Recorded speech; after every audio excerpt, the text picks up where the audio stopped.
Dialysis machine का काम है किडनी का रिप्लेस करना। ये डायलिसिस का प्रोसीजर इन्होंने सिंपल डायलिसिस जिदा मैं तुहानूं दस्सिया है किदां डायलिसिस का प्रोसीजर होंदा किडनियां काम नहीं करती असी फिल्टर लगा के किडनी का काम मशीन नाल लेंदे असी 24 घंटे डायलिसिस कर नहीं सकते तो मिनीमम 2 हफ्ते तो 2 या 3 बार होनी चाहिए। ये इन्होंने डायलिसिस करके एडमिशन की लोड़ नहीं है, इन्होंने डायलिसिस करानी तो तुर के वापस घर चले जाना।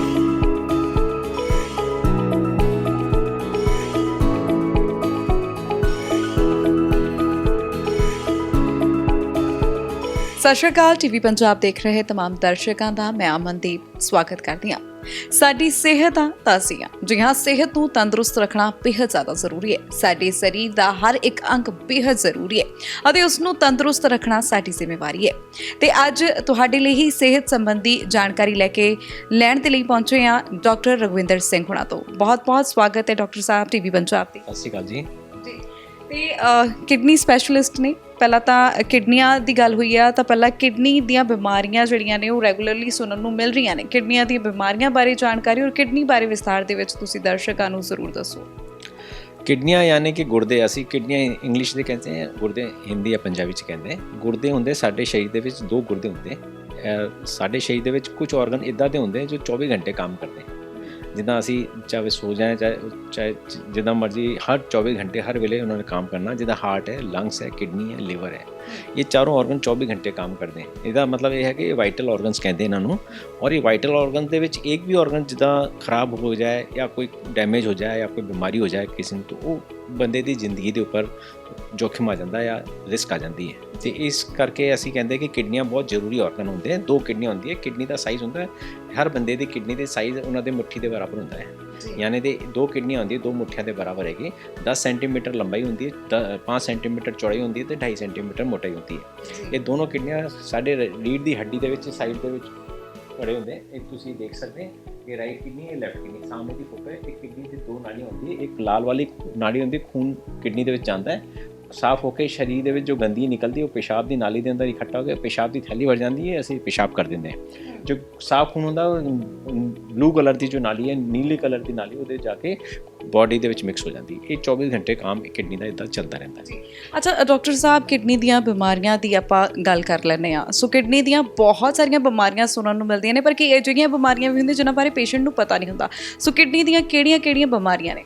ਕਿਡਨੀਆਂ ਦੀ ਕਈ ਬਿਮਾਰੀਆਂ ਹੁੰਦੀਆਂ। ਪਹਿਲਾਂ ਇਸ ਤੋਂ ਪਹਿਲਾਂ ਮੈਂ ਤੁਹਾਨੂੰ ਇੱਕ ਗੱਲ ਹੋਰ ਦੱਸ ਦੂੰ ਕਿ ਅਸੀਂ ਕਿਡਨੀਆਂ ਦੀ ਬਿਮਾਰੀ ਤੇਜ਼ੀ ਨਾਲ ਫੈਲ ਰਹੀ ਹੈ ਸਾਡੇ ਸੋਸਾਇਟੀ ਦੇ ਵਿੱਚ, ਪੂਰੇ ਵਰਲਡ ਦੇ ਵਿੱਚ ਇੰਨੀ ਜ਼ਿਆਦਾ ਬਿਮਾਰੀ ਫੈਲ ਰਹੀ ਹੈ। ਇਸੇ ਕਰਕੇ ਮਾਰਚ ਦੇ ਮਹੀਨੇ ਦੇ ਦੂਜੇ ਵੀਰਵਾਰ ਨੂੰ ਪਿਛਲੇ 16 ਸਾਲ ਤੋਂ ਇਹ ਵਰਲਡ ਕਿਡਨੀ ਡੇ ਮਨਾਇਆ ਜਾ ਰਿਹਾ ਹੈ। ਅਤੇ ਇਹ ਵਰਲਡ ਕਿਡਨੀ ਡੇ ਇਸੇ ਕਰਕੇ ਮਨਾਇਆ ਜਾਂਦਾ ਹੈ ਕਿ ਇਹਨਾਂ ਨੂੰ ਕਿਡਨੀ ਦੀ ਬਿਮਾਰੀ ਜੋ ਤੇਜ਼ੀ ਨਾਲ ਫੈਲ ਰਹੀ ਹੈ, ਇਹਨਾਂ ਨੂੰ ਕਿੱਦਾਂ ਅਵੇਅਰ ਕੀਤਾ ਜਾਏ ਪਾਪੂਲੇਸ਼ਨ ਪਬਲਿਕ ਨੂੰ, ਅਤੇ ਕਿੱਦਾਂ ਉਹਨਾਂ ਨੂੰ ਸੇਵ ਕੀਤੀ ਜਾਏ ਕਿਡਨੀਆਂ ਦੀ ਬਿਮਾਰੀ। ਅਸੀਂ ਸੋਚ ਸਕਦੇ ਹਾਂ ਕਿ ਸਾਡੇ ਜਨਰਲ ਪਾਪੂਲੇਸ਼ਨ ਦੀ ਜੋ ਗੱਲ ਕਰੀਏ, 10 ਤੋਂ 15 ਲੋਕ ਕਿੱਦਾਂ ਦੇ 100 ਲੋਕ ਹੀ ਅਗਰ ਰੈਂਡਮਲੀ ਅਸੀਂ ਸਿਲੈਕਟ ਕਰੀਏ ਪਾਪੂਲੇਸ਼ਨ ਦੇ ਵਿੱਚ, ਤਾਂ 100 ਦੇ ਵਿੱਚ 10 ਤੋਂ ਲੈ ਕੇ 15 ਬੰਦੇ ਇੱਦਾਂ ਦੇ ਹੋਣਗੇ ਉਹਨਾਂ ਨੂੰ ਕਿਡਨੀ ਦੀ ਕੋਈ ਨਾ ਕੋਈ ਪ੍ਰੋਬਲਮ ਹੁੰਦੀ। ਤੁਸੀਂ ਸੋਚ ਸਕਦੇ ਹੋ ਕਿ ਕਿੰਨੀ ਜ਼ਿਆਦਾ ਪਾਪੂਲੇਸ਼ਨ ਅਤੇ ਉਨਾ ਹੀ ਜਿੱਦਾਂ 10 ਤੋਂ 15% ਉਸ ਪਾਪੂਲੇਸ਼ਨ ਦੇ ਹਿਸਾਬ ਨਾਲ ਕਿੰਨੇ ਕਿਡਨੀ ਦੇ ਮਰੀਜ਼ ਹੁੰਦੇ। ਔਰ ਕਿਡਨੀ ਦੇ ਫਿਲਟਰ ਹੁੰਦੇ, ਇਸ ਨੂੰ ਕਹਿੰਦੇ ਨੈਫਰੋਨ। ਇਹ ਕਿਡਨੀ ਦੇ ਬਹੁਤ ਮਾਈਨਿਊਟ ਹੁੰਦੇ, ਇਹਦੇ ਵਿੱਚ ਬਲੱਡ ਜਾ ਕੇ ਕਿਡਨੀ ਜਿੱਦਾਂ ਚਾय ਛਾਨਣੇ ਦੀ ਚਲਣੀ ਹੁੰਦੀ ਹੈ ਉਸ ਤਰ੍ਹਾਂ ਦੀ ਚਲਣੀ ਦਾ ਸ਼ੇਪ ਹੁੰਦਾ ਹੈ। ਉਹ ਕਿਡਨੀ ਦੇ ਅੰਦਰ ਬਲੱਡ ਜਾਂਦਾ ਫਿਲਟਰ ਦੇ ਵਿੱਚ, ਫਿਲਟਰ ਹੋ ਕੇ ਸਾਫ਼ ਖੂਨ ਗੰਦਗੀ ਇੱਥੋਂ ਨਿਕਲ ਜਾਂਦੀ, ਸਾਫ਼ ਖੂਨ ਵਾਪਸ ਮੁੜ ਕੇ ਇੱਥੇ ਆ ਜਾਂਦਾ। ਤਾਂ ਇਹ ਕਿਡਨੀ ਦੀ ਬਿਮਾਰੀਆਂ ਹੁੰਦੀ ਹੈ, ਕਈ ਤਰ੍ਹਾਂ ਦੀ ਬਿਮਾਰੀਆਂ ਹੁੰਦੀਆਂ ਜੋ ਸਭ ਤੋਂ ਜ਼ਿਆਦਾ ਹੁੰਦੀ ਸ਼ੂਗਰ ਦੇ ਕਰਕੇ। ਅਸੀਂ ਸੋਚ ਸਕਦੇ ਕਿੰਨੇ ਮਰੀਜ਼ ਸ਼ੂਗਰ ਦੇ ਹੈਗੇ।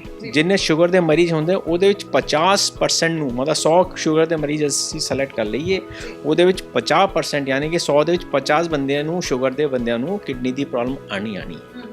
ਇਹ ਤਾਂ ਸ਼ੂਗਰ ਦੀ ਬਿਮਾਰੀ ਸਭ ਤੋਂ ਜ਼ਿਆਦਾ ਕਾਮਨ ਹੈ ਅਤੇ ਸਭ ਤੋਂ ਜ਼ਿਆਦਾ ਕਿਡਨੀਆਂ ਖਰਾਬ ਵੀ ਸ਼ੂਗਰ ਦੇ ਕਰਕੇ ਹੁੰਦੀਆਂ। ਅਤੇ ਦੂਜੀ ਹੋਰ ਬਿਮਾਰੀਆਂ ਹੁੰਦੀਆਂ ਜਿੱਦਾਂ ਬਲੱਡ ਪ੍ਰੈਸ਼ਰ ਕਰਕੇ ਕਿਡਨੀਆਂ ਖਰਾਬ ਹੋ ਸਕਦੀ ਹੈ, ਸਟੋਨ ਕਰਕੇ ਕਿਡਨੀਆਂ ਖਰਾਬ ਹੋ ਸਕਦੀ ਹੈ, ਗਲਤ ਦਵਾਈਆਂ, ਦਰਦ ਦੀ ਦਵਾਈਆਂ, ਐਂਟੀਬਾਇਓਟਿਕ, ਅਨਨੈਸੈਸਰੀ ਦਵਾਈਆਂ। ਅਸੀਂ ਕਹਿੰਦੇ ਹਾਂ ਜ਼ਿਆਦਾ ਜਾਂ ਹੈਡੇਕ ਹੋਇਆ, ਬੈਕਏਕ ਹੋ ਗਿਆ, ਲੱਤਾਂ 'ਚ ਦਰਦ ਹੋ ਗਿਆ, ਅਸੀਂ ਜਾ ਕੇ ਕਈ ਲੋਕ ਹੁੰਦੇ ਜਾਓ ਮੈਡੀਕਲ 'ਤੇ ਜਾ ਕੇ ਫਾਰਮੇਸੀ ਦੁਕਾਨ 'ਤੇ ਦਰਦ ਦੀ ਪੇਨ ਕਿਲਰ ਲਿੱਤਾ। ਉਹ ਪੇਨ ਕਿਲਰ ਬਾਰ-ਬਾਰ ਖਾਣ ਦੇ ਕਰਕੇ ਵੀ ਕਿਡਨੀ ਦੇ ਫਿਲਟਰ ਦੇ ਅੰਦਰ ਜਾ ਕੇ ਇਹ ਫਿਲਟਰ ਦੇ ਵਿੱਚ ਜਮ੍ਹਾਂ ਹੋ ਜਾਂਦੀ ਹੈ। ਉਹ ਫਿਲਟਰ ਜਦੋਂ ਖਰਾਬ ਹੋ ਜਾਂਦੇ ਕਿਡਨੀਆਂ ਖਰਾਬ ਹੋ ਜਾਂਦੀਆਂ। ਅੱਛਾ, ਮਤਲਬ ਫਿਲਟਰ ਜਿਹੜਾ ਉਹ ਖਰਾਬ ਹੋਣ ਨਾਲ ਫਿਲਟਰ ਦੇ ਅੰਦਰ ਜਿੱਦਾਂ ਕਚਰਾ ਆ ਜਾਂਦਾ ਨਾ, ਨਾਲੀ ਦੇ ਵਿੱਚ ਕਚਰਾ, ਉਹ ਕਚਰੇ ਦੇ ਅੰਦਰ ਪਾਰਟੀਕਲ ਜਮ੍ਹਾਂ ਹੋ ਜਾਂਦੇ। ਜਿੱਦਾਂ ਹਾਂ ਕੱਚਾ ਉੱਥੇ ਜਮ੍ਹਾਂ ਹੋ ਜਾਂਦਾ, ਉਹ ਕਿਡਨੀ ਦੇ ਹੌਲੇ ਕਰਕੇ ਕਿਡਨੀ ਨੂੰ ਡੈਮੇਜ ਕਰਦਾ ਹੈ। ਇਸੇ ਤਰ੍ਹਾਂ ਕਿਡਨੀ ਦੇ ਸਟੋਨ ਹੁੰਦੇ, ਇਸੇ ਤਰ੍ਹਾਂ ਕਿਡਨੀ ਦੇ ਅੰਦਰ ਪਾਣੀ ਦੀ ਰਸੌਲੀਆਂ ਕਈ ਵਾਰ ਬਣ ਜਾਂਦੀ ਹੈ, ਕਈ ਵਾਰ ਕਿਡਨੀ ਦੇ ਅੰਦਰ ਇਨਫੈਕਸ਼ਨ ਹੋ ਜਾਂਦਾ ਹੈ, ਜਾਂ ਜੈਨੇਟਿਕ ਬਿਮਾਰੀਆਂ ਵੀ ਹੁੰਦੀ ਕਈ ਤਰ੍ਹਾਂ ਦੀ, ਇਮਿਊਨੋਲੋਜੀਕਲ ਬਿਮਾਰੀਆਂ ਹੁੰਦੀ ਕਿਡਨੀ ਦੀ। ਉਹ ਕਈ ਤਰ੍ਹਾਂ ਦੀ ਕਿਡਨੀਆਂ ਦੀ 100 ਤਰ੍ਹਾਂ ਦੀ ਬਿਮਾਰੀ ਹੁੰਦੀ, ਇੱਕ ਬਿਮਾਰੀ ਨਹੀਂ ਹੁੰਦੀ ਕਿਡਨੀ ਦੀ, 100 ਤਰ੍ਹਾਂ ਦੀ ਬਿਮਾਰੀਆਂ ਹੁੰਦੀ। ਉਹ ਕਿਡਨੀ ਦੀ ਹਰ ਇੱਕ ਬਿਮਾਰੀ ਕਿਡਨੀ ਨੂੰ ਅਸਰ ਕਰਕੇ ਕਿਡਨੀ ਨੂੰ ਖਰਾਬ ਕਰ ਸਕਦੀ ਹੈ। ਅੱਛਾ, ਜੇਕਰ ਮੈਂ ਗੱਲ ਕਰਾਂ ਸਿੰਪਟਮਸ ਦੀ, ਤਾਂ ਕਿਹੜੇ ਸਿੰਪਟਮਸ ਨੇ ਜਿਨ੍ਹਾਂ ਦੇ ਲੱਛਣ, ਜਿਨ੍ਹਾਂ ਨੂੰ ਕਹਿ ਦਿੰਦੇ ਨੇ ਕਿਹੜੇ ਲੱਛਣ ਜਿਨ੍ਹਾਂ ਤੋਂ ਪਤਾ ਲੱਗ ਸਕਦਾ ਕਿ ਕਿਡਨੀ ਨੂੰ ਨੁਕਸਾਨ ਹੋ ਰਿਹਾ ਤੇ ਸਾਨੂੰ ਬਿਮਾਰੀਆਂ ਜਿਹੜੀਆਂ ਲੱਗ ਰਹੀਆਂ? ਤੁਸੀਂ ਬਹੁਤ ਵਧੀਆ ਸਵਾਲ ਕੀਤਾ ਹੈ। ਇਹ ਬਹੁਤ ਕਹਿ ਲਓ ਇੱਕ ਤਰ੍ਹਾਂ ਦੇ ਸਾਡੇ ਸਰੀਰ ਦੇ ਵਿੱਚ ਜਿੱਦਾਂ ਹਾਰਟ ਦੀ ਅਟੈਕ ਹੁੰਦਾ ਤਾਂ ਬੰਦੇ ਨੂੰ ਪਤਾ ਚੱਲਦਾ ਹਾਰਟ ਅਟੈਕ ਹੋਇਆ, ਹਾਰਟ ਦਾ ਦਰਦ ਹੋਇਆ, ਛਾਤੀ ਦਰਦ ਹੋਇਆ, ਸਾਹ ਦੀ ਤਕਲੀਫ ਹੋਈ, ਦਮ ਘੁੱਟਣਾ ਸ਼ੁਰੂ ਹੋ ਗਿਆ, ਛਾਤੀ ਭਾਰੀਪਨ, ਕੋਈ ਤਕਲੀਫ ਹੁੰਦੀ ਹੈ। ਪਰ ਇਹ ਮਾੜੀ ਗੱਲ ਹੈ ਕਿਡਨੀ ਦੇ ਲਈ। ਕਿਡਨੀ ਦੇ ਮਰੀਜ਼ਾਂ ਨੂੰ ਕੋਈ ਕਿਡਨੀ ਦੇ ਉੱਪਰ ਅਟੈਕ ਜਾਂ ਕਿਡਨੀ ਦੇ ਉੱਪਰ ਕੋਈ ਦਰਦ ਨਹੀਂ ਹੁੰਦਾ। ਜਦੋਂ ਕਿਡਨੀ ਦੇ ਉੱਪਰ ਕੋਈ ਦਰਦ ਹੋ ਗਿਆ, ਕਿਡਨੀ ਨੂੰ ਕੋਈ ਤਕਲੀਫ ਹੋ, ਕੋਈ ਦਰਦ ਨਹੀਂ ਹੁੰਦਾ। तो ਇਸ ਕਰਕੇ ਕਿਡਨੀ ਦੇ ਮਰੀਜ਼ਾਂ ਨੂੰ ਜੋ ਬਿਮਾਰੀ ਦਾ ਪਤਾ ਲੱਗਦਾ ਕਾਫੀ ਲੇਟ ਜਾ ਕੇ ਪਤਾ ਚੱਲਦਾ ਹੈ। ਤਾਂ ਅਸੀਂ ਇਹ ਕਹਿੰਦੇ ਕਿ ਕਿਡਨੀ ਦੇ ਮਰੀਜ਼ਾਂ ਨੂੰ ਇੱਦਾਂ ਪਤਾ ਨਹੀਂ ਲੱਗਦਾ ਹੈ, ਔਰ ਜਦੋਂ ਪਤਾ ਲੱਗਦਾ ਉਸ ਟਾਈਮ ਕਾਫੀ ਲੇਟ ਹੋ ਜਾਂਦੇ। ਤੇ ਸਿੰਪਟਮ ਦੀ ਜੋ ਗੱਲ ਕਰੀਏ, ਸਿੰਪਟਮ ਜਦੋਂ ਸ਼ੁਰੂਆਤ ਹੁੰਦੇ ਉਸ ਟਾਈਮ ਤੱਕ ਕਿਡਨੀ 50 60 70 80 90% ਤੱਕ ਡੈਮੇਜ ਹੋ ਚੁੱਕੀ ਹੁੰਦੀ ਹੈ, ਤਾਂ ਜਾ ਕੇ ਸਿੰਪਟਮ ਸ਼ੁਰੂਆਤ ਹੁੰਦੇ। हाँ जी 70-90% ਤੋਂ ਬਾਅਦ ਡੈਮੇਜ ਹੋਣ ਤੋਂ ਬਾਅਦ ਸਿੰਪਟਮ ਸ਼ੁਰੂ ਹੁੰਦੇ ਹੈ।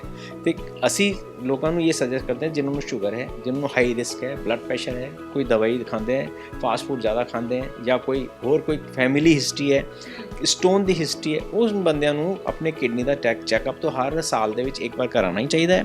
ਤੇ ਜਿਨ੍ਹਾਂ ਨੂੰ ਕੋਈ ਵੀ ਬਿਮਾਰੀ ਨਹੀਂ ਹੈ, ਅਸੀਂ ਗੱਲ ਕੀਤੀ ਸੀਗੀ ਪੋਪੂਲੇਸ਼ਨ 15% ਪੋਪੂਲੇਸ਼ਨ ਨੂੰ ਕਿਡਨੀ ਪ੍ਰੋਬਲਮ ਹੋ ਸਕਦੀ, ਉਹਨਾਂ ਨੂੰ ਇੱਕ ਵਾਰ ਤੋਂ ਆਪਣਾ ਮੈਡੀਕਲ ਚੈੱਕਅਪ ਜ਼ਰੂਰ ਕਰਨਾ ਚਾਹੀਦਾ। ਉਹਦੇ ਵਿੱਚ ਯੂਰਿਨ ਬਹੁਤ ਸਿੰਪਲ ਜਿਹਾ ਟੈਸਟ ਹੁੰਦਾ ਹੈ, 20-25-50 ਰੁਪਏ ਦਾ ਟੈਸਟ ਹੁੰਦਾ ਹੈ ਯੂਰਿਨ ਦਾ। ਉਹ ਯੂਰਿਨ ਦੇ ਟੈਸਟ 'ਤੇ ਪਤਾ ਲੱਗ ਜਾਂਦਾ ਕਿਡਨੀਆਂ ਖਰਾਬੀ ਸ਼ੁਰੂ ਹੋਈ ਹੈ ਕਿ ਨਹੀਂ। ਦੂਜਾ ਇੱਕ ਟੈਸਟ ਹੁੰਦਾ ਅਲਟਰਾਸਾਊਂਡ ਜਾਂ ਸਕੈਨਿੰਗ, ਜੋ ਤੁਹਾਨੂੰ ਮੈਂ ਦੱਸਿਆ ਕਿੱਦਾਂ ਸਕੈਨਿੰਗ ਅਸੀਂ ਕਰਦੇ ਹਾਂ, ਲਿਟਾ ਕੇ ਅਸੀਂ ਸਕੈਨ ਉਸੇ ਟਾਈਮ ਪਤਾ ਚੱਲ ਜਾਂਦਾ ਕਿਡਨੀਆਂ ਦੀ ਖਰਾਬੀ ਹੈ ਕਿ ਨਹੀਂ ਹੈ, ਉਹ ਪੁਰਾਣੀ ਹੈ, ਨਵੀਂ ਹੈ, ਕਿਡਨੀ ਦੀ ਖਰਾਬੀ ਹੈ, ਸਟੋਨ ਹੈ, ਪੱਥਰੀ ਹੈ, ਇਨਫੈਕਸ਼ਨ ਹੈ, ਕਿਡਨੀ ਦੇ ਅੰਦਰ ਸੋਜਿਸ਼ ਆ ਗਈ, ਉਹ ਸਾਰਾ ਪਤਾ ਚੱਲ ਜਾਂਦਾ। ਅੱਛਾ, ਆਪਾਂ ਬਾਰ-ਬਾਰ ਜ਼ਿਕਰ ਹੋ ਰਿਹਾ ਸਟੋਨ ਦਾ, ਤਾਂ ਮਾਮੂਲੀ ਜਿਹੀ ਦਿੱਕਤ ਹੋ ਚੁੱਕੀ ਹੈ, ਸਟੋਨ ਹਰ ਤੀਸਰੇ ਬੰਦੇ ਨੂੰ ਸਟੋਨ ਦੀ ਪ੍ਰੋਬਲਮ ਹੈ। ਸੋ ਕਿਡਨੀ ਦੇ ਵਿੱਚ ਸਟੋਨ ਕਿਵੇਂ ਬਣ ਜਾਂਦਾ ਹੈ, ਇਸ ਬਿਮਾਰੀ ਬਾਰੇ ਵੀ ਜੇਕਰ ਤੁਸੀਂ ਸਾਡੇ ਨਾਲ ਸਾਂਝਾ ਕਰੋ ਤਾਂ। ਕਿਡਨੀ ਦੇ ਅੰਦਰ ਹੁੰਦਾ ਕੀ ਹੈ ਕਿ ਜਿੱਦਾਂ ਅਸੀਂ ਸਿੰਪਲ ਲੈਂਗੁਏਜ 'ਤੇ ਗੱਲ ਕਰੀਏ, ਜਿੱਦਾਂ ਸਾਡੇ ਘਰਾਂ ਦੇ ਵਿੱਚ ਨਾਲੀਆਂ ਹੁੰਦੀਆਂ, ਡਰੇਨੇਜ ਸਿਸਟਮ ਹੁੰਦਾ, ਪਾਈਪ ਹੁੰਦਾ, ਬਾਥਰੂਮ ਦੇ ਵਿੱਚ ਹੁੰਦਾ, ਕਿਚਨ ਦੇ ਵਿੱਚ ਹੁੰਦਾ, ਉਹ ਸਫਾਈ ਦਾ ਕੰਮ ਹੁੰਦਾ, ਉਹਤੇ ਗੰਦਗੀ ਨਿਕਲ ਜਾਂਦੀ। ਉਹਦਾ ਹੀ ਸਿਸਟਮ ਸਾਡੇ ਬੋਡੀ ਦੇ ਵਿੱਚ ਕਿਡਨੀਆਂ ਦੇ ਅੰਦਰ ਨਾਲੀਆਂ ਹੁੰਦੀ, ਇੱਦਾਂ ਦਾ ਕਿਡਨੀ ਦੇ ਅੰਦਰ ਫਿਲਟਰ ਹੁੰਦਾ ਜਿੱਦਾਂ ਨਾਲੀਆਂ ਹੁੰਦੀਆਂ, ਉਹਦੇ ਵਿੱਚ ਬਲੱਡ ਜਾਂਦਾ, ਫਿਲਟਰ ਹੋ ਕੇ ਨਿਕਲ ਜਾਂਦਾ, ਸਾਫ਼ ਚਲਾ ਜਾਂਦਾ ਹੈ। ਤਾਂ ਗੰਦਗੀ ਹੁੰਦੀ ਹੈ ਨਾਲੀਆਂ ਦੇ ਵਿੱਚ ਜਾ ਕੇ ਉਹ ਡਰੇਨੇਜ ਆਊਟ ਹੋ ਜਾਂਦਾ ਹੈ। ਇਹਦੇ ਵਿੱਚ ਕੀ ਹੁੰਦਾ ਹੈ ਕਿ ਜਾਂ ਇਹਨਾਂ ਦੇ ਜਿੱਦਾਂ ਸਾਲਟ ਜ਼ਿਆਦਾ ਖਾਂਦੇ ਹੈ, ਜਾਂ ਕੋਈ ਟੌਕਸਿਨਸ, ਜਾਂ ਕਹਿ ਲਓ ਕਿ ਫਾਸਟ ਫੂਡ ਜ਼ਿਆਦਾ ਖਾਂਦੇ ਹੈ। ਫਾਸਟ ਫੂਡ ਦੇ ਵਿੱਚ ਕੀ ਹੁੰਦਾ, ਕਈ ਤਰ੍ਹਾਂ ਦੇ ਕੈਮੀਕਲ ਹੁੰਦੇ ਹੈ ਫੂਡ ਨੂੰ ਟੇਸਟੀ ਬਣਾਉਣ ਦੇ ਲਈ। ਤੇ ਪੇਨ ਕਿਲਰ ਜ਼ਿਆਦਾ ਖਾਂਦੇ ਆ, ਜਿੱਦਾਂ ਪਾਰਟੀਕਲਸ ਹੁੰਦੇ ਆ, ਉਹਦੇ ਵਿੱਚ ਕੀ ਹੁੰਦਾ, ਇਹ ਫਿਲਟਰ ਦੇ ਵਿੱਚ ਜਮ੍ਹਾਂ ਹੋ ਜਾਂਦਾ ਹੈ। ਅਸੀਂ ਨਾਲੀ ਦੇ ਵਿੱਚ ਜਦ ਡਰੇਨੇਜ ਸਿਸਟਮ ਘਰਾਂ ਦੇ ਵਿੱਚ ਪਾਣੀ ਮਿੱਟੀ ਜ਼ਿਆਦਾ ਆ ਜਾਂਦੀ, ਅਸੀਂ ਪਾਣੀ ਡਾਲੋ, ਪਾਣੀ ਫਲਸ਼ ਹੋ ਜਾਂਦੀ ਹੈ। ਜੋ ਪਾਣੀ ਘੱਟ ਪੀਤਾ ਹੋਇਆ ਅਸੀਂ, ਜਾਂ ਸਾਲਟ ਦੀ ਮਾਤਰਾ ਜ਼ਿਆਦਾ ਹੋਏ, ਉਹ ਫਿਰ ਸਾਲਟ ਇੱਥੇ ਜਮ੍ਹਾਂ ਹੋ ਕੇ ਇਹ ਨਾਲੀਆਂ ਦੇ ਵਿੱਚ ਸਟੋਨ ਬਣ ਜਾਂਦਾ ਹੈ। ਉਹ ਇਸ ਪਾਰਟੀਕਲ ਦੇ ਉੱਪਰ ਪਾਰਟੀਕਲ ਕਲੈਕਟ ਹੋ ਕੇ ਉਹ ਧੀਰੇ ਧੀਰੇ ਉਹਦਾ ਸਾਈਜ਼ ਬਣ ਜਾਂਦਾ, ਉਹ ਸਟੋਨ ਬਣ ਜਾਂਦਾ। ਤਾਂ ਇਸ ਕਰਕੇ ਅਸੀਂ ਉਹ ਕਹਿੰਦੇ ਕਿ ਪਾਣੀ ਜ਼ਿਆਦਾ ਪੀਓ, ਜਿਹਨਾਂ ਨੂੰ ਸਟੋਨ ਦੀ ਤਕਲੀਫ ਹੋ, ਪਾਣੀ ਜ਼ਿਆਦਾ ਪੀਣਾ ਚਾਹੀਦਾ, ਸੋ ਦੈਟ ਜੋ ਕੋਈ ਵੀ ਸਾਲਟ ਜਾਂ ਕੋਈ ਵੀ ਪਾਰਟੀਕਲ ਜਮ੍ਹਾਂ ਹੋ ਗਏ, ਉਹਨਾਂ ਸਟੋਨ ਦੀ ਪ੍ਰਕਿਰਿਆ ਜਾਂ ਸਟੋਨ ਦਾ ਪ੍ਰੋਸੈਸ ਸ਼ੁਰੂ ਕਰ ਦੇਣਾ। ਉਸ ਪ੍ਰੋਸੈਸ ਨੂੰ ਰੋਕਣੇ ਦੇ ਲਈ ਪਾਣੀ ਜ਼ਿਆਦਾ ਪੀएंगे, ਫਲਸ਼ ਸਿਸਟਮ ਹੋ ਜਾਣਾ, ਸਾਰਾ ਸਿਸਟਮ ਗੰਦਗੀ ਜਿੰਨੀ ਹੁੰਦੀ ਹੈ, ਸਾਲਟ ਜਿੰਨਾ ਹੁੰਦਾ, ਜਿੰਨੀ ਮਿੱਟੀ ਹੁੰਦੀ, ਉਹ ਸਾਰੀ ਨਿਕਲ ਜਾਂਦੀ ਹੈ। ਤੇ ਮਤਲਬ ਕਿਡਨੀ ਸਟੋਨ ਦਾ ਇਲਾਜ ਜ਼ਿਆਦਾ ਪਾਣੀ ਪੀਣ ਦੇ ਨਾਲ ਹੁੰਦਾ, ਜਾਂ ਫਿਰ ਇਹਦਾ ਕੋਈ ਹੋਰ ਇਲਾਜ ਵੀ ਹੈ? ਇਹ ਜਦੋਂ ਸ਼ੁਰੂਆਤ ਦੇ ਵਿੱਚ ਕੀ ਹੁੰਦਾ, ਇਹ ਤੋਂ ਪਹਿਲੇ ਤਾਂ ਪ੍ਰੀਵੈਂਸ਼ਨ ਹੈਗਾ ਕਿ ਕਿੱਦਾਂ ਨਾ ਬਣੇ, ਪੱਥਰੀਆਂ ਕਿੱਦਾਂ ਨਾ ਬਣਨੀ ਚਾਹੀਦੀ ਹੈ। ਉਹਦੇ ਫਲਸ਼ ਕਰਨੇ ਦੇ ਲਈ ਸਾਨੂੰ ਪਾਣੀ ਜ਼ਿਆਦਾ ਪੀਣਾ ਚਾਹੀਦਾ ਹੈ ਤੇ ਸਾਲਟ ਦੀ ਮਾਤਰਾ ਘਟਾਉਣੀ ਚਾਹੀਦੀ ਹੈ। ਸਾਲਟ ਦੀ ਕਹਿਣ ਦਾ ਮਤਲਬ ਸਾਲਟ ਅਕੇਲਾ ਸਾਲਟ ਨਹੀਂ ਹੁੰਦਾ, ਨਮਕ ਨਹੀਂ ਹੁੰਦਾ, ਉਹਦੇ ਵਿੱਚ ਆਕਸੀਲੇਟਸ ਹੁੰਦੇ ਹੈ, ਫਾਸਫੇਟਸ ਹੁੰਦੇ, ਅਸੀਂ ਉਹਨੂੰ ਕਲੈਕਟਿਵਲੀ ਸਾਲਟ ਕਹਿੰਦੇ ਹਾਂ। ਆਕਸੀਲੇਟਸ ਹੈ, ਫਾਸਫੇਟਸ ਹੈ, ਯੂਰਿਕ ਐਸਿਡ ਹੈ, ਨਾਨ ਵੈਜ ਫੂਡ ਹੈ, ਟੋਮੈਟੋ ਸੌਸ ਹੈ, ਪਾਲਕ ਹੈ, ਮੇਥੀ ਹੈ, ਇਹਦੇ ਵਿੱਚ ਸਾਲਟਸ ਜ਼ਿਆਦਾ ਹੁੰਦੇ ਹੈ, ਆਕਸੀਲੇਟਸ ਜ਼ਿਆਦਾ ਹੁੰਦੇ। ਇਹ ਆਕਸੀਲੇਟਸ, ਪੋਟੇਸ਼ੀਅਮ, ਫਾਸਫੋਰਸ, ਇਹ ਸਾਰੇ ਬਣ ਕੇ ਇਸ ਮਿਕਸ ਹੋ ਗਏ, ਇਹਨਾਂ ਦੇ ਪਾਰਟੀਕਲਸ ਕਲੈਕਟ ਹੋ ਜਾਂਦੇ, ਉਹ ਫਿਰ ਸਟੋਨ ਬਣਾते जी। तो इन चीज़ों का मात्रा थोड़ी घट खानी चाहिए। जो खाना ज़्यादा हो जाए, जिदा साग ज़्यादा हो गया, या पालक मेथी साग हो गई, या फास्ट फूड ज़्यादा हो गया, टोमैटो सॉस ज़्यादा हो गया, ਉਹਦੇ ਵਿੱਚ ਕੀ ਹੁੰਦਾ ਕਿ ਜਦੋਂ ਤੁਸੀਂ ਖਾ ਲਓ 1.5-2 ਲੀਟਰ 2.5 ਲੀਟਰ ਪਾਣੀ ਐਕਸਟਰਾ ਉੱਪਰ ਨੂੰ ਪੀ ਲਓ, ਉਹ ਸਾਰਾ ਸਿਸਟਮ ਫਲਸ਼ ਹੋ ਜਾਣਾ ਤੇ ਤੁਹਾਨੂੰ ਸਾਲਟ ਬਣਨੇ ਦੀ ਪ੍ਰਕਿਰਿਆ ਘਟ ਜਾਂਦੀ ਹੈ। ਜੋ ਤੁਸੀਂ ਗੱਲ ਕੀਤੀ ਪਾਣੀ ਹਰੇਕ ਬੰਦੇ ਨੂੰ ਜ਼ਿਆਦਾ ਪੀਣਾ ਚਾਹੀਦਾ, ਇਦਾਂ ਨਹੀਂ ਹੈ। ਇਹ ਡਾਕਟਰ ਦੇਖ ਕੇ ਦੱਸ ਸਕਦਾ ਕਿ ਇਹਨਾਂ ਨੂੰ ਪਾਣੀ ਦੀ ਮਾਤਰਾ ਜ਼ਿਆਦਾ ਚਾਹੀਦੀ ਕਿ ਨਹੀਂ। ਜੋ ਸਟੋਨ ਸਾਪੋ ਇਹਨਾਂ ਦੇ ਨਾਲੀ ਦੇ ਵਿੱਚ ਫਸ ਗਿਆ, ਜੋ ਉਹਨਾਂ ਨੂੰ ਨਾਲੀ ਦੇ ਵਿੱਚ ਫਸ ਗਿਆ ਸਟੋਨ, ਔਰ ਸਟੋਨ ਦਾ ਸਾਈਜ਼ ਵੀ ਵੱਡਾ ਹੈ। ਸਾਨੂੰ ਪਤਾ ਹੈ ਕਿ ਨਾਲੀ ਦਾ ਸਾਈਜ਼ 8 ਮਿਲੀਮੀਟਰ ਦਾ ਹੈ, तो स्टोन का साइज 10 मिलीमीटर का वो फंस चुके अंदर। तो असी उस बंदे को ये नहीं कहेंगे पानी ज़्यादा, जो पानी ज़्यादा पिएंगे उन्होंने फिर फंस जाना और उन्होंने प्रेशर बढ़ा के दर्द कर देना। तो इस करके उस बंदे को पानी ना पिला के असी दूजे तरीके नाल स्टोन करते हैं। दूसरा जो नाली सानू पता है कि ये नाली दे विच किडनी दी नाली है, ये दे विच इस जो नाली जिदा ये नाली है सपोज ये तो टाइट ये तो फ्लैक्सीबल होंदी है, ਮਸਲ ਦੀ ਬਣੀ ਹੁੰਦੀ ਨਾ। ਇਹ ਨਾਲੀ ਦੇ ਵਿੱਚ ਮੰਨ ਲਓ ਸਾਈਜ਼ ਇਹਨਾਂ ਦਾ ਸਾਈਜ਼ 8 ਮਿਲੀਮੀਟਰ ਦਾ ਕਿਡਨੀ ਦੇ ਨਾਲੀ ਦਾ, ਉਹਦੇ ਵਿੱਚ 9 mm ਦਾ ਜਾਂ 8 mm ਦਾ 9 mm ਦਾ 10 mm ਦਾ ਪੱਥਰੀ ਫਸ ਚੁੱਕੀ ਹੈ ਅੰਦਰ, ਟਾਈਟ ਹੋ ਗਈ ਹੈ, ਉਹ ਖਿੱਚ ਸਕਦੀ ਨਹੀਂ ਹੈ। ਅਸੀਂ ਉਹਨਾਂ ਨੂੰ ਫਿਰ ਥੱਲੇੋਂ ਪਾਈਪ ਪਾ ਕੇ ਉਹਨਾਂ ਨੂੰ ਖਿੱਚ ਲੈਂਦੇ ਬਗੈਰ ਕੱਟ ਕਰੇ, ਪਿਸ਼ਾਬ ਦੇ ਰਸਤੇ ਜਾ ਕੇ ਉਹਨੂੰ ਪਾਈਪ ਦੇ ਵਿੱਚ ਪੱਥਰੀ ਪਕੜ ਕੇ ਫੜ ਕੇ ਕੱਢ ਦਿੰਦੇ। ਕੋਈ ਕੱਟ ਨਹੀਂ, ਕੋਈ ਚੀਰਾ ਨਹੀਂ, ਕੋਈ ਟਾਂਕਾ ਨਹੀਂ, ਇਹਦਾ ਲੇਜ਼ਰ ਟ੍ਰੀਟਮੈਂਟ ਕਰ ਦਿੰਦੇ। ਅੱਛਾ ਡਾਕਟਰ ਸਾਹਿਬ, ਮੈਂ ਜੇਕਰ ਗੱਲ ਕਰਾਂ ਤਾਂ ਕਿਡਨੀ ਫੇਲ ਆਮ ਵਰਡਸ ਜਿਹੜੀ ਹੈਗੇ ਅਸੀਂ ਸੁਣਦੇ ਆ, ਕਿਡਨੀ ਫੇਲ ਹੋ ਗਈ। ਸੋ ਕਿਡਨੀ ਫੇਲ ਹੁੰਦਾ ਕੀ ਹੈ ਜਾਂ ਕਿਵੇਂ ਹੋ ਜਾਂਦਾ ਹੈ? ਕਿਡਨੀਆਂ ਫੇਲ ਹੁੰਦੀ ਹੈ। ਕਿਡਨੀ ਦੇ ਵਿੱਚ ਕੀ ਹੁੰਦਾ ਹੈ ਕਿ ਕਿਡਨੀ ਦੇ ਅੰਦਰ ਫੇਲ ਦੋ ਤਰੀਕੇ ਦੇ ਨਾਲ ਹੁੰਦੀ ਹੈ। ਇੱਕ ਹੁੰਦੀ ਅਕਿਊਟ ਕਿਡਨੀ ਫੇਲੀਅਰ, ਹੁੰਦਾ ਕ੍ਰੋਨਿਕ ਕਿਡਨੀ ਫੇਲੀਅਰ। ਅਕਿਊਟ ਦਾ ਮਤਲਬ ਹੁੰਦਾ ਸ਼ਾਰਟ ਟਾਈਮ ਕਿਡਨੀ ਫੇਲੀਅਰ, ਯਾਨੀ ਥੋੜੇ ਟਾਈਮ ਦੇ ਲਈ ਕਿਡਨੀ ਫੇਲ ਹੋਈ ਹੈ ਔਰ ਉਹਨਾਂ ਨੂੰ ਸਹੀ ਇਲਾਜ ਮਿਲ ਜਾਏ ਤਾਂ ਕਿਡਨੀਆਂ ਵਾਪਸ ਚਾਲੂ ਹੋ ਜਾਂਦੀ ਹੈ, ਬਾਕੀ ਨੋਰਮਲ ਆ ਜਾਂਦੀ ਹੈ। ਇਹ ਹੁੰਦੀ ਹੈ ਜਿੱਦਾਂ ਇਨਫੈਕਸ਼ਨ ਫੈਲ ਗਿਆ ਜਾਂ ਕੋਈ ਦਰਦ ਦੀ ਗੋਲੀ ਜਾਂ ਕੋਈ ਗਲਤ ਦਵਾਈ ਖਾ ਲਈ ਜਾਂ ਲੂਜ਼ ਮੋਸ਼ਨ ਦੇ ਵਿੱਚ ਸਰੀਰ ਦਾ ਪਾਣੀ ਘਟ ਗਿਆ, ਕਿਡਨੀ ਦੇ ਫਿਲਟਰ ਚੋਕ ਹੋ ਗਏ, ਵੋਮਿਟਿੰਗ ਆ ਗਈ, ਕੋਈ ਐਕਸੀਡੈਂਟ ਹੋ ਗਿਆ, ਕੋਈ ਬਰਨ ਹੋ ਗਿਆ ਜਾਂ ਕੋਈ ਇਹਨਾਂ ਨੇ ਕੋਈ ਗਲਤ ਕਹਿ ਲਓ ਕਿ ਕੋਈ ਇੰਜੈਕਸ਼ਨ ਹੀ ਗਲਤ ਲਗਾਤਾ, ਉਹਦੇ ਵਿੱਚ ਕੀ ਹੁੰਦਾ ਕਿ ਕਿਡਨੀ ਦੇ ਅੰਦਰ ਤੁਰੰਤ ਅਸਰ ਹੁੰਦਾ ਹੈ। ਉਹ ਕਿਡਨੀ ਦਾ ਬਿਮਾਰੀ ਜਨਰਲੀ ਪਤਾ ਚੱਲ ਜਾਂਦੀ ਹੈ, ਉਹਨੂੰ ਛੇਤੀ 1.5 ਤੋਂ 2 ਮਹੀਨੇ ਦੇ ਅੰਦਰ ਅੰਦਰ ਕਿਡਨੀਆਂ ਵਾਪਸ ਜੋ ਸਹੀ ਇਲਾਜ ਕਿਡਨੀ ਦੇ ਸਪੈਸ਼ਲਿਸਟ ਨੂੰ ਜਾਓ ਤਾਂ ਬਿਲਕੁਲ ਨਾਰਮਲ ਹੋ ਜਾਂਦਾ ਹੈ। ਜੋ 3 ਮਹੀਨੇ ਉਸ ਤੋਂ ਵੱਧ ਜ਼ਿਆਦਾ ਬਿਮਾਰੀ ਹੋ ਜਾਂਦੀ ਹੈ ਉਹਨਾਂ ਨੂੰ ਕਹਿੰਦੇ ਕ੍ਰੋਨਿਕ ਕਿਡਨੀ ਡਿਜ਼ੀਜ਼ ਜਾਂ chronic kidney failure. Chronic kidney failure ਦਾ ਕੀ ਹਿਸਾਬ ਹੈ ਕਿ ਉਹਨਾਂ ਨੇ ਕਿਡਨੀਆਂ ਪ੍ਰੋਪਰਲੀ ਸਲੋਲੀ ਹੌਲੇ ਹੌਲੇ ਕਰਕੇ ਕਿਡਨੀ, ਜਿੱਦਾਂ ਸ਼ੂਗਰ ਦੀ ਬਿਮਾਰੀ 10 ਸਾਲ ਹੋ ਗਈ, ਹੌਲੇ ਹੌਲੇ ਕਰਕੇ ਸ਼ੂਗਰ ਦੇ ਫਿਲਟਰ ਦੇ ਅੰਦਰ ਸ਼ੂਗਰ ਜਮ੍ਹਾਂ ਹੋ ਜਾਂਦੀ ਹੈ। ਉਹ ਸ਼ੂਗਰ ਜਮ੍ਹਾਂ ਕਰਕੇ ਧੀਰੇ ਧੀਰੇ ਕਿਡਨੀ ਦੇ ਅੰਦਰ ਖਰਾਬੀ ਹੋ ਜਾਂਦੀ। ਉਹ ਕਿਡਨੀ ਦੇ ਖਰਾਬੀ ਫਿਲਟਰ ਜਮ੍ਹਾਂ ਕਰਕੇ ਸਲੋਲੀ ਕਿਡਨੀ ਦੇ ਫਿਲਟਰ ਕਮਜ਼ੋਰ ਹੋ ਜਾਂਦੇ। ਉਹ ਫਿਲਟਰ ਜਿੱਦਾਂ ਇਹ ਕਿਡਨੀ ਹੈ, ਕਿਡਨੀ ਦੇ ਫਿਲਟਰ ਦੇ ਅੰਦਰ ਸ਼ੂਗਰ ਜਮ੍ਹਾਂ ਹੋ ਗਈ, ਉਹਨਾਂ ਨੇ ਫਿਲਟਰ ਨੂੰ ਚੋਕ ਕਰਕੇ ਧੀਰੇ ਧੀਰੇ ਫਿਲਟਰ ਨੂੰ ਕਲੋਜ਼ ਕਰ ਦੇਣਾ। ਜਦੋਂ ਕਲੋਜ਼ ਹੋ ਗਏ, ਬਾਕੀ ਫਿਲਟਰ ਰਹਿ ਗਏ, ਉਹਨਾਂ ਨੂੰ ਧੀਰੇ ਧੀਰੇ ਹੋਰ ਕਲੋਜ਼ ਕਰ ਦੇਣਾ। ਧੀਰੇ ਧੀਰੇ ਕ੍ਰੋਨਿਕ ਕਿਡਨੀ ਡਿਜ਼ੀਜ਼ ਬਣ ਜਾਂਦੀ ਹੈ। ਉਸੇ ਤਰ੍ਹਾਂ ਜਿੱਦਾਂ ਬਲੱਡ ਪ੍ਰੈਸ਼ਰ ਇੰਨੇ ਨਾਜ਼ੁਕ ਹੁੰਦਾ ਹੈ, ਇਹ ਨਾਲੀ ਦੇ ਅੰਦਰ ਬਲੱਡ ਪ੍ਰੈਸ਼ਰ ਤੇਜ਼ੀ ਨਾਲ ਜਾਂਦਾ ਤਾਂ ਬਲੱਡ ਤੋੜ ਦਿੰਦਾ ਫਿਲਟਰ ਨੂੰ, ਤਾਂ ਵੀ ਕਿਡਨੀਆਂ ਖਰਾਬ ਹੋ ਜਾਂਦੀਆਂ ਜੀ। ਇਹ ਕਿਡਨੀ ਦੇਖੋ ਜਿੱਦਾਂ ਇਨਫੈਕਸ਼ਨ ਹੋ ਗਿਆ, ਇਹ ਕਿਡਨੀ ਦਾ ਕੱਟ ਸੈਕਸ਼ਨ ਹੈ, ਜਿੱਦਾਂ ਇਨਫੈਕਸ਼ਨ ਦੇ ਕਰਕੇ ਕਿਡਨੀ ਖਰਾਬ ਹੋ ਗਈ। ਕਿਡਨੀ ਦੇ ਅੰਦਰ ਜੋ ਪਾਰਟੀਕਲਸ ਹੁੰਦੇ, ਜੋ ਫਿਲਟਰ ਹੁੰਦੇ ਡੈਮੇਜ ਹੋ ਜਾਂਦੇ, ਉਹ ਫਿਰ ਉਹਨਾਂ ਨੂੰ ਕ੍ਰੋਨਿਕ ਕਿਡਨੀ ਡਿਜ਼ੀਜ਼ ਕਹਿੰਦੇ ਜੀ।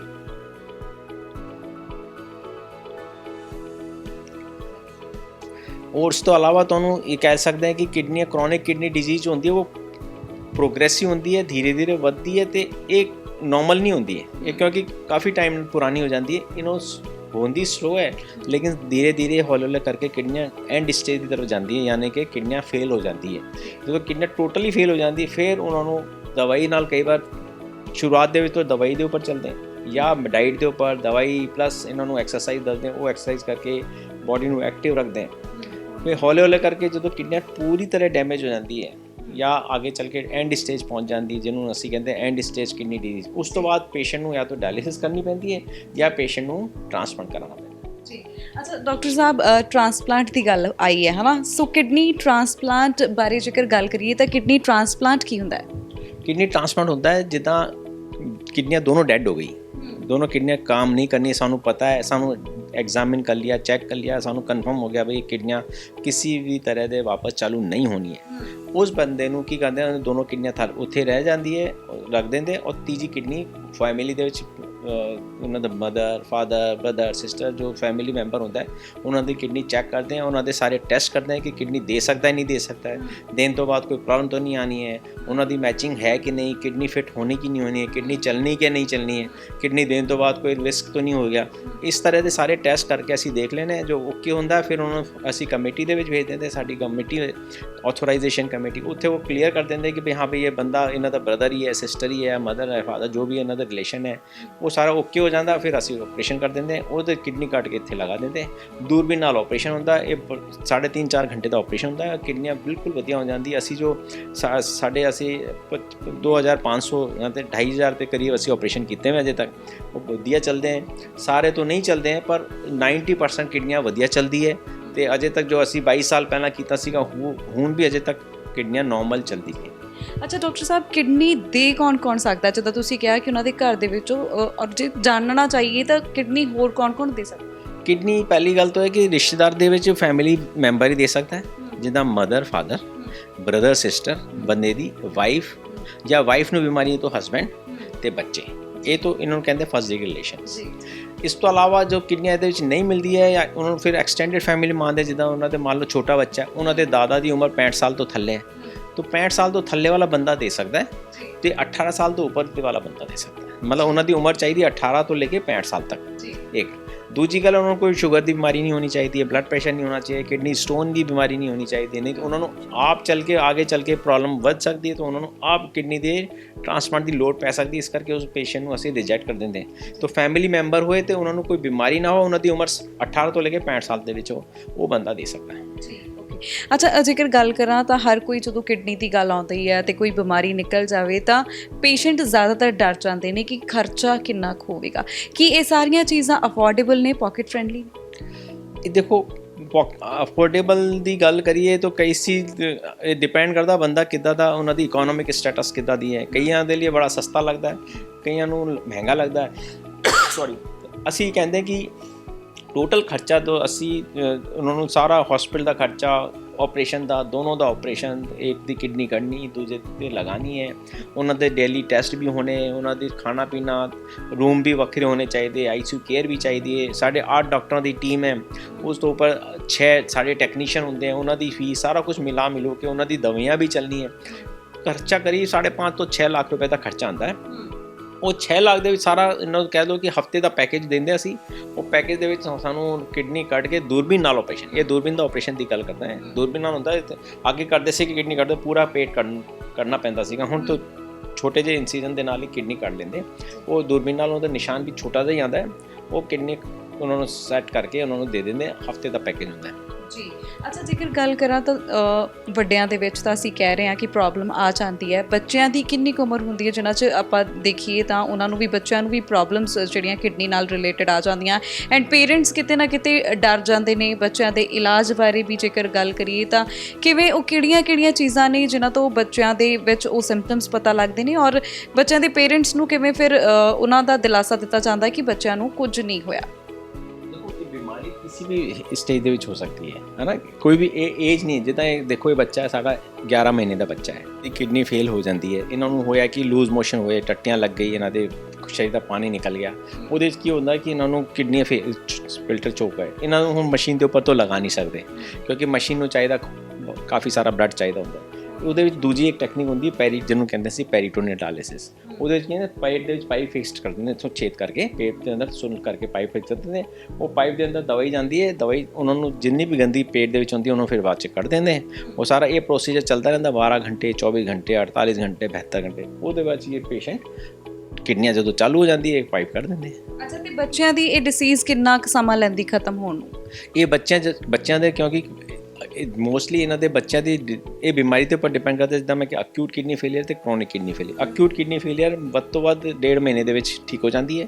ਕ੍ਰੋਨਿਕ ਕਿਡਨੀ ਫੇਲੀਅਰ ਹੁੰਦੀ, ਉਹਨਾਂ ਨੂੰ ਅੱਗੇ ਚੱਲ ਕੇ ਉਹਨਾਂ ਨੂੰ ਕੋਈ ਨਾ ਕੋਈ ਟ੍ਰੀਟਮੈਂਟ ਜਾਂ ਡਾਇਲਿਸਿਸ ਜਾਂ ਟ੍ਰਾਂਸਪਲਾਂਟ। ਜਿੱਦਾਂ ਬੱਚੇ, ਇਹ ਸਿਸਟਮ ਇਹਦਾ ਪਰਮਾਨੈਂਟ ਸਿਸਟਮ ਵੀ ਹੁੰਦਾ ਹੈ, ਉਹ ਇੱਕ ਇਸ ਤੋਂ ਮੋਡੀਫਾਈਡ ਸਿਸਟਮ ਹੁੰਦਾ। ਇਹ ਹਾਰਡ ਟਿਊਬ ਹੁੰਦੀ ਹੈ, ਜਿੱਦਾਂ ਪੈਨ ਵਰਗੀ ਹੈ ਟਿਊਬ, ਇਹ ਪਾਈਪ एक सॉफ्ट ट्यूब भी आती है। और सॉफ्ट ट्यूब ਅਸੀਂ ਛੋਟਾ ਜਿਹਾ ਆਪਰੇਸ਼ਨ ਕਰਕੇ ਫਿੱਟ ਕਰ ਦਿੰਦੇ ਔਰ ਮਾਂ-ਬਾਪ ਨੂੰ ਸਿਖਾ ਦਿੰਦੇ ਕਿ ਕਿੱਦਾਂ ਤੁਸੀਂ ਦਵਾਈ ਪਾਣੀ ਪੇਟ ਦੇ ਵਿੱਚ ਕਿੱਦਾਂ ਕੱਢਣੀ ਹੈ।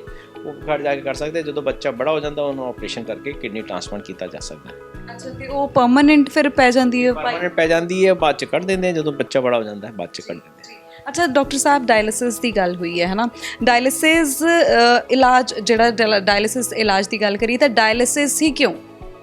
ਡਾਇਲਿਸਿਸ ਹੁੰਦਾ ਇੱਕ, ਕਹਿ ਲਓ ਕਿ ਇੱਕ ਬ੍ਰਿਜ ਹੈ। ਇੱਕ ਜਦੋਂ ਕਿਡਨੀਆਂ ਕੰਮ ਨਹੀਂ ਕਰਦੀ ਹੈ, ਟੌਕਸਿਨਸ ਬਾਡੀ ਦੇ ਵਿੱਚ ਭਰ ਗਏ, ਉਹਨਾਂ ਨੂੰ ਕੱਢਣਾ ਪੈਂਦਾ। ਜਦੋਂ ਟੌਕਸਿਨ ਨਹੀਂ ਕੱਢੇ, ਉਹਨਾਂ ਦਾ ਅਟੈਕ ਹੋ ਕੇ ਬ੍ਰੇਨ, ਹਾਰਟ, ਕਿਤੇ ਵੀ ਅਟੈਕ ਕਰਕੇ ਬੰਦੇ ਦੀ ਜਾਨ ਜਾ ਸਕਦੀ ਹੈ। ਉਸ ਟੌਕਸਿਨ ਦੇ ਲੈਵਲ ਨੂੰ ਘਟਾਉਣ ਦੇ ਲਈ ਸਾਨੂੰ ਡਾਇਲਿਸਿਸ ਕਰਨੀ ਪੈਂਦੀ ਹੈ। ਡਾਇਲਿਸਿਸ ਹੁੰਦਾ ਕੀ ਹੈ ਕਿ ਜਿੱਦਾਂ ਡਾਇਲਿਸਿਸ ਹੈ, ਇਹ ਫਿਲਟਰ ਹੁੰਦਾ ਹੈ, ਆਰਟੀਫੀਸ਼ੀਅਲ ਫਿਲਟਰ ਹੁੰਦਾ ਹੈ।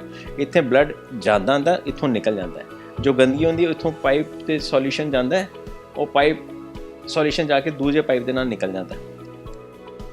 ਇਹ ਦੇਖੋ ਸਿਸਟਮ ਹੈ, ਜਦੋਂ ਅਸੀਂ ਡਾਇਲਿਸਿਸ ਥੱਲੇ ਦੇਖੀ ਸੀ ਮਤਲਬ ਆਪਣੇ ਡਾਇਲਿਸਿਸ ਦੇ ਸਿਸਟਮ ਦੇ ਵਿੱਚ ਇੱਥੋਂ ਬਲੱਡ ਜਾ ਕੇ ਮਸ਼ੀਨ ਦੇ ਅੰਦਰ ਜਾਂਦਾ ਹੈ, ਮਸ਼ੀਨ ਫਿਲਟਰ ਨੂੰ ਭੇਜ ਦਿੰਦੀ ਹੈ। ਫਿਲਟਰ ਦੇ ਵਿੱਚ ਫਿਲਟਰੇਸ਼ਨ ਹੁੰਦਾ ਹੈ, ਇਹ ਆਰਟੀਫੀਸ਼ੀਅਲ ਕਿਡਨੀ ਦਾ ਕੰਮ ਕਰਦੀ ਹੈ। ਫਿਲਟਰ ਕਰਕੇ ਇਹ ਜੋ ਸਾਫ਼ ਬਲੱਡ ਹੁੰਦਾ ਹੈ, ਇਹ ਗੰਦਾ ਬਲੱਡ ਹੈਗਾ, ਸਾਫ਼ ਬਲੱਡ ਇੱਥੋਂ ਨਿਕਲ ਜਾਂਦਾ ਹੈ। ਜੋ ਗੰਦਗੀ ਹੁੰਦੀ ਹੈ ਉੱਥੋਂ ਨਿਕਲ ਕੇ ਡਰੇਨ 'ਚ ਨਿਕਲ ਜਾਂਦਾ, ਯੂਜ਼ ਡਾਇਲਿਸਿਸ ਇੱਥੇ ਨਿਕਲ ਜਾਂਦੀ ਹੈ। ਇਹ ਇਹਨੂੰ ਵੇਸਟ ਕਰ ਦਿੰਦੇ। ਇਹ ਬਲੱਡ ਜੋ ਫਿਲਟਰ ਹੋ ਗਿਆ, ਫਿਲਟਰ ਹੋਣ ਤੋਂ ਬਾਅਦ ਸਾਫ਼ ਹੋ ਜਾਂਦਾ, ਉਹਨੂੰ ਭੇਜ ਕੇ ਵਾਪਸ ਕਰ ਤਾਂ ਬੋਡੀ ਜੋ ਟੌਕਸਿਨ ਦਾ ਲੈਵਲ ਘਟ ਜਾਂਦਾ, ਬੰਦਾ ਫਰੈਸ਼ ਫੀਲ ਕਰਦਾ। ਜੀ ਅੱਛਾ ਡਾਕਟਰ ਸਾਹਿਬ, ਜੇਕਰ ਡਾਇਲਿਸਿਸ ਤੋਂ ਇਲਾਵਾ ਇਲਾਜ ਦੀ ਗੱਲ ਕਰਾਂ ਤਾਂ ਡਾਇਲਿਸਿਸ ਤੋਂ ਇਲਾਵਾ ਕਿਹੜਾ ਇਲਾਜ ਆ ਜਿਹੜਾ ਪੇਸ਼ੈਂਟ ਨੂੰ ਦਿੱਤਾ ਜਾ ਸਕਦਾ ਹੈ? ਕਈ ਪੇਸ਼ੈਂਟ ਹੁੰਦੇ ਜਿੱਦਾਂ ਇਹ ਪੇਸ਼ੈਂਟ ਨੂੰ ਡਾਇਲਿਸਿਸ ਹੋਈ ਸੀਗੀ, ਇਹ ਬੰਦਾ ਠੀਕ ਹੋ ਗਿਆ, ਉਹਨੂੰ ਭੇਜਤਾ ਸੀ ਬਿਲਕੁਲ। ਉਸ ਤੋਂ ਬਾਅਦ ਅਕਿਊਟ ਕਿਡਨੀ ਫੇਲਿਅਰ ਆਉਂਦੇ ਬੰਦੇ, ਉਹਨੂੰ ਡਾਇਲਿਸਿਸ ਹੋ ਗਏ, ਫ੍ਰੀ ਹੋ ਗਿਆ, ਹੁਣ ਉਹਦਾ ਕੋਈ ਡਾਇਲਿਸਿਸ ਦੀ ਲੋੜ ਨਹੀਂ, ਕਿਉਂਕਿ ਕਿਡਨੀ ਇਹ ਟਾਈਮ ਸਿਰ ਆ ਗਿਆ, ਟਾਈਮ ਸਿਰ ਇਲਾਜ ਹੋ ਗਿਆ, ਟਾਈਮ ਸਿਰ ਕਿਡਨੀਆਂ ਠੀਕ ਹੋ ਗਈ, ਬਸ ਠੀਕ ਹੋ ਗਿਆ। ਇਹਨਾਂ ਦੇ ਲੇਡੀ ਸੀਗੀ, ਇਹਨਾਂ ਦਾ ਵੀ ਇਹੀ ਸੀਗਾ, ਇੱਕ ਆਪਰੇਸ਼ਨ ਇਹਨਾਂ ਦੇ ਕੁਝ ਪ੍ਰੋਬਲਮ ਆਈ, ਉਹਦੇ ਵਿੱਚ ਇਨਫੈਕਸ਼ਨ ਹੋ ਗਿਆ, ਉਹ ਕਿਡਨੀਆਂ ਗਲੇ 'ਤੇ ਨਲੀ ਪਾ ਕੇ ਅਸੀਂ ਡਾਇਲਿਸਿਸ ਕੀਤੀ, ਠੀਕ ਹੋ ਗਈ, ਬਿਲਕੁਲ ਨਾਰਮਲ ਹੋ ਗਿਆ। ਇਸੇ ਤਰ੍ਹਾਂ ਦੇ ਪੇਸ਼ੈਂਟ ਹੁੰਦੇ, ਉਹ ਡਾਇਲਿਸਿਸ ਕਰਕੇ ਉਹਨੂੰ ਠੀਕ ਕੀਤਾ ਜਾ ਸਕਦਾ। ਜੀ ਅੱਛਾ, ਜੇਕਰ ਗੱਲ ਕਰਾਂ ਲਾਈਫ ਕਿੰਨੀ ਕੁ ਹੁੰਦੀ ਹੈ ਕਿਡਨੀ ਟ੍ਰਾਂਸਪਲਾਂਟ ਦੀ ਜਾਂ ਡਾਇਲਿਸਿਸ ਕਰਵਾਉਂਦੇ? ਜਦੋਂ ਤੁਹਾਨੂੰ ਦੱਸਿਆ ਸੀਗਾ ਅਸੀਂ 22 ਸਾਲ ਪਹਿਲੇ ਸ਼ੁਰੂ ਕੀਤਾ ਸੀਗਾ, ਤਾਂ 22 ਸਾਲ ਦੇ ਪੁਰਾਣੇ ਮਰੀਜ਼ ਅਜੇ ਤੱਕ ਚੱਲਦੇ ਪਏ ਕਿਡਨੀ ਟ੍ਰਾਂਸਪਲਾਂਟ ਵਾਲੇ, ਅਜੇ ਤੱਕ ਨਾਰਮਲ ਚੱਲਦੇ ਔਰ ਵਧੀਆ ਚੱਲਦੇ। ਉਹਨਾਂ ਨੂੰ ਕੋਈ ਪ੍ਰੋਬਲਮ ਨਹੀਂ। ਉਹ ਮਹੀਨੇ ਦੇ 2 ਮਹੀਨੇ ਦੇ ਕੁਝ 6 ਮਹੀਨੇ ਬਾਅਦ ਆ ਕੇ ਚੈੱਕ ਕਰਵਾਉਂਦੇ, ਆਪਣੀ ਛੋਟੀ ਜੀ 1 ਜਾਂ 2 ਦਵਾਈ ਖਾਂਦੇ, ਉਹਦੇ ਵਿੱਚ ਉਹਨਾਂ ਦੀ ਜ਼ਿੰਦਗੀ ਚੱਲਦੀ ਰਹਿੰਦੀ ਹੈ, ਉਹ ਚੱਲਦਾ ਰਹਿੰਦਾ ਬੱਚੇ।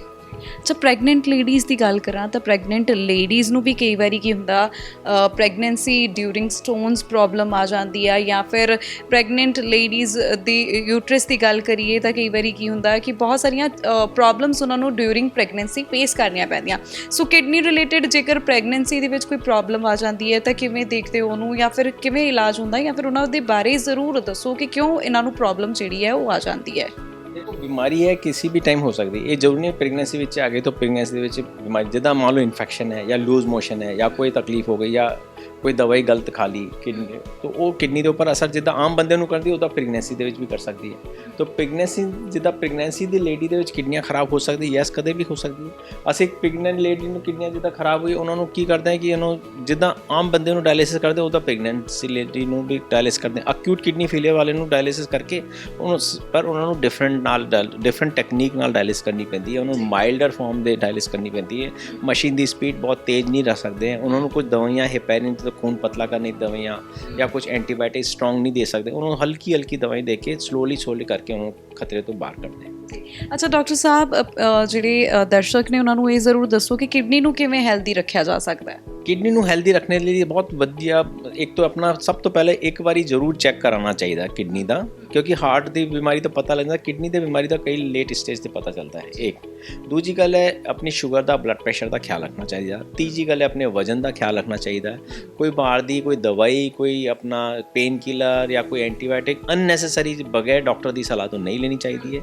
ਫਾਸਟ ਫੂਡ ਅਵੋਇਡ ਕਰਨੇ ਚਾਹੀਦੇ ਔਰ ਐਕਸਰਸਾਈਜ਼ ਕਰਨੀ ਚਾਹੀਦੀ ਹੈ, ਔਰ ਐਕਸਰਸਾਈਜ਼ ਕਰਕੇ ਆਪਣੇ ਆਪ ਨੂੰ ਫਿਟ ਰੱਖਣਾ ਚਾਹੀਦਾ। ਐਕਸਰਸਾਈਜ਼ ਕਰੋਗੇ heart, lungs, kidney, every organ fit ਰਹੇਗਾ। ਜੀ ਤਾਂ ਤੁਸੀਂ ਜਾਣਿਆ ਕਿ ਕਿਡਨੀ ਨੂੰ ਆਪਾਂ ਕਿਵੇਂ ਤੰਦਰੁਸਤ ਰੱਖ ਸਕਦੇ ਹਾਂ ਔਰ ਕਿਡਨੀ ਦੀ ਬਿਮਾਰੀ ਦਾ ਕਿਵੇਂ ਪਤਾ ਲੱਗ ਜਾਂਦਾ, ਔਰ ਜਦੋਂ ਪਤਾ ਲੱਗ ਜਾਂਦਾ ਤਾਂ ਕਿਹੜਾ ਇਲਾਜ ਜਿਹੜਾ ਹੈ ਉਹ ਸੰਭਵ ਹੈ। ਸੋ ਇਸੇ ਦੇ ਨਾਲ ਇਹ ਤਾਂ ਅਸੀਂ ਡਾਕਟਰ ਰਘਵਿੰਦਰ ਹੋਣਾ ਦੇ ਨਾਲ ਕਿਡਨੀ ਬਾਰੇ ਗੱਲਬਾਤ। ਤੁਹਾਨੂੰ ਇਹ ਗੱਲਬਾਤ ਕਿਹੋ ਜਿਹੀ ਲੱਗੀ ਤੁਸੀਂ ਸਾਨੂੰ ਦੱਸਣਾ ਨਹੀਂ ਭੁੱਲਣਾ, ਤੇ ਨਾਲ ਦੀ ਨਾਲ ਸਾਡਾ ਚੈਨਲ ਵੀ ਸਬਸਕ੍ਰਾਈਬ ਕਰਨਾ ਨਾ ਭੁੱਲਿਓ। ਫਿਲਹਾਲ ਦੇ ਲਈ ਇੰਨਾ ਹੀ। ਕੈਮਰਾਮੈਨ ਰਵਿੰਦਰ ਦੇ ਨਾਲ ਮੈਂ ਅਮਨਦੀਪ, ਟੀਵੀ ਪੰਜਾਬ। ਸਤਿ ਸ਼੍ਰੀ ਅਕਾਲ ਜੀ, ਮੈਂ ਨਿਰਮਲ ਮਾਨ, ਪੂਰਾ ਟੈਕਸਟਾਈਲ ਤੋਂ।